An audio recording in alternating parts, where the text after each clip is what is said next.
Mõned mõtted tööõnnetuste uurimisest.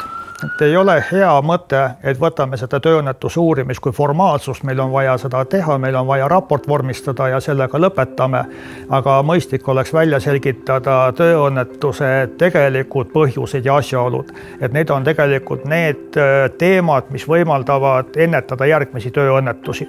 Õnnetuse uurimisega tasub alustada võimalikult kiiresti, kui on saabunud teave, et õnnetus on toimunud. Sündmuskohta tuleb nii kaua säilitada, kuni see inimene, kes ettevõttes on määratud tööõnnetust uurima, on andnud loa seda muuta.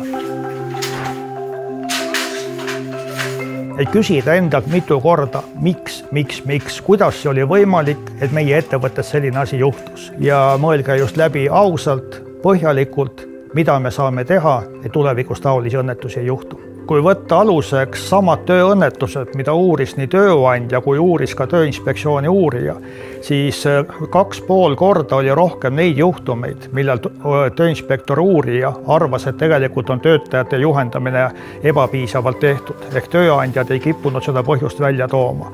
Ja teine teema, millel oli see kontrast suhteliselt suur, oli töövahendite vastavus ohutusnõuetele, ehk tööinspektor leidis umbes 2 korda sagedamini, et töövahend ohutusnõuetele ei vastanud kui tööandja. Lisainformatsiooni nii sel kui ka paljudel teistel olulistel teemadel leiab Tööinspektsiooni kodulehelt ti.ee ning tööelu infoportaalist tööelu.ee. Tööinspektsioon. Asjatundlik, usaldusväärne, lahendustele orienteeritud.